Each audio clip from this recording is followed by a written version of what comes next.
I'm not sure what I'm going to do with all this footage, but it's going to be very creative. You're going to be Okay. impressed by the end of it. Great. A little music behind me would be excellent. I'll help you choose the soundtrack. Yeah, music behind you, glitch effects, quick cuts. You're going to be like an MTV video, Harvey. Okay. Yeah. Okay. Should I be wearing a hat for this occasion? No, you don't have to wear a hat. That's just for the publishing manager. Hello, Zer0 Books readers. It's me again, Douglas Lane, and in this video, I want to introduce you to Harvey Kaye. Harvey Kaye is an American historian and sociologist. He is the author of books such as The British Marxist Historians and The Fight for the Four Freedoms, and he's soon to be an author for Zer0 Books. His upcoming book, Take Hold of Our History, Make America Radical Again, is coming out in a few months. In this video and in future videos, Harvey will attempt to make the case for a social democratic left movement generally, and for the Bernie Sanders campaign specifically. The first is freedom of speech and expression everywhere in the world. The second is freedom of every person to worship God in his own way everywhere in the world. The third is freedom from want, which translated into world terms means economic understandings which will secure to every nation a healthy, peacetime life for its inhabitants everywhere in the world. The fourth is freedom from fear, which translated into world terms means a worldwide reduction of armaments to such a point and in such a thorough fashion that no nation will be in a position to commit an act of physical aggression against any neighbor anywhere in the world.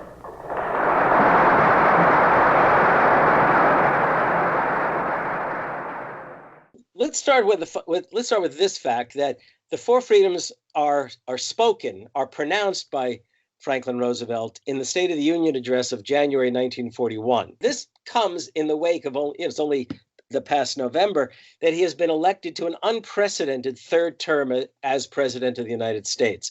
So when he goes before Congress that afternoon, January 6, 1941, what he does is he wants to tell Americans that he has little doubt that at some point Hitler and Japan, basically the Nazis and the Japanese, are going to attack the United States. But what's really critical is in the sense of the four freedoms is that after he lays out the fascist threat, late in the speech, he tells Americans that everything that they've accomplished for the previous 8 years in the New Deal, okay, the creation of Social Security, the creation of the Fair Labor Standards Act, the creation of the National Labor Relations Act, they're working people having organized in labor unions, AFL unions and CAO unions in their millions, women having organized a national housewives movement to confront capital, big and small, regarding prices, and African Americans really having begun. This is when the civil rights movement really becomes all the more, I think, rooted in Black communities. What he says is that we do not need, in fact, we must not give up the advances of the New Deal. In fact, we should probably extend and deepen them, because the only way we can fight a war is if we're in good health, if we have the wherewithal, meaning full employment. I mean, he's really kind of pushing the argument that to prepare for war, you have to prepare for peace at the same time. And he then says that in fact maybe the New Deal that created Social Security should be extended in the direction of national health care. And then he goes on further and he says, we've come to that point in American life where we can envision the possibility of making real four freedoms, four fundamental freedoms, both nationally and perhaps globally. And he says those four freedoms are freedom of speech and expression, freedom of worship, and then he goes beyond the First Amendment of the Bill of Rights, and he says, freedom from want and freedom from fear. Now, all of those were heard by many Americans as radical. Not only the freedom from want and freedom from fear, African Americans heard freedom of speech and expression and imagined that their right to stand up, to speak, and to participate in politics and even to vote was being addressed by FDR. A lot of Americans heard freedom of worship not simply as I can go to my church and pray. It was also the idea that they could feel comfortable on the streets being who they are. And Jewish Americans had been molested, had been attacked on the streets of Boston by Irish Catholic thugs influenced by the likes of Father Coughlin, in Brooklyn similarly. And the understanding was that whether you were Catholic in the South or Jewish in the North, that you should be able to be who you are safely on the streets, free of worship. In other words, freedom to be whatever faith you are, or perhaps not even to practice faith at all.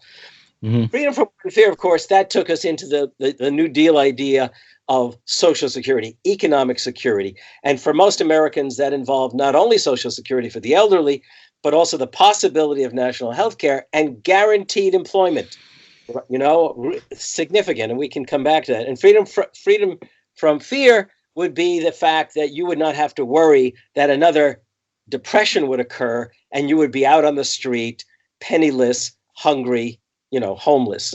So in essence, Americans heard those four freedoms, even if they weren't worded quite as progressively as they heard them, but they heard those and made that idea, that vision of the four freedoms fundamental to their whole generation is really sort of predicated. The whole idea of a greatest generation is really predicated on that idea of those four freedoms.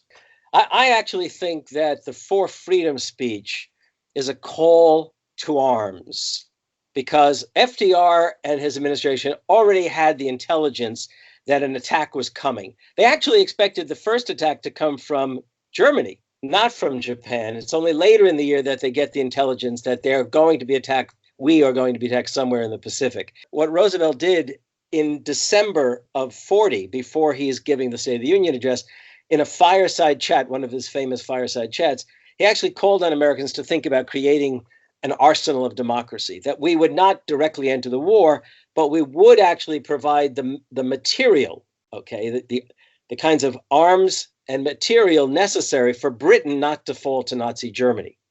So in essence, when he goes now in January of 41, he's taking it a step further. And what he does is, it's interesting. If you look at the speech closely and you listen to it, you can hear that all of a sudden, all of his knowledge of history is in his head. And he doesn't want to repeat the whole story of the United States for better or worse. What he really wants to do is speak to Americans and in essence, to remind Americans in the four freedoms of the struggles that have been involved so far to achieve however much there was yet to be done in terms of apartheid in the South and religious persecutions in various parts of the country. But he really wanted to remind Americans that the four freedoms that he's laying out doesn't come out of thin air. It's basically what Americans have been fighting for ever since the 1776. And in fact, what they've been struggling to accomplish in overcoming the Great Depression. So in essence, this is this moment where he's telling Americans what he had basically told them in 1936. He said in 1936, in one of the most radical speeches ever given by a U.S. president, amongst other things, he said that this generation has a rendezvous with destiny. And he believed that rendezvous with destiny was probably going to involve a confrontation with fascism and imperialism. And moreover, that it would be the moment in which the United States and its values would really be tested. Some people in the center of the Democratic Party try to separate the struggle against racism and against the rising tide of extreme right proto-fascist movements from the struggle for economic security and the winning of working class demands. Harvey Kaye would point out that in his Four Freedoms speech, FDR conjoined these two struggles. It's interesting that when Trump calls for America First and he runs on America First, it's really an echo of that 1940 moment. The America Firsters were loaded up with a whole series of anti-Semites, with basically a kind of melange of right-wing groups, but also various business groups. But here's the punchline to this. Southern Democrats, white Southern Democrats, they actually favored an alliance with Britain. They were not isolationists at that time, though today the Southern, Dixie Republicans are lined up with Trump and America First.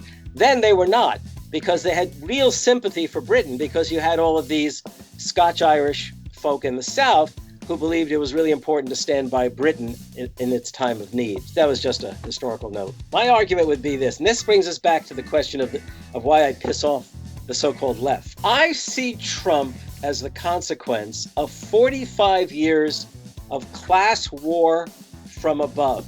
And this, as you know, this is pretty much at the heart of the book that we're bringing out. I see Trump as a consequence of 45 years of class war, a class war pursued by the right and corporate capital against labor, and using culture war tactics and techniques against, women's rights, the rights of people of color, and attacks on universities where intellectuals might actually be talking about the real history as opposed to the history that the likes of Ronald Reagan and the conservatives would like taught.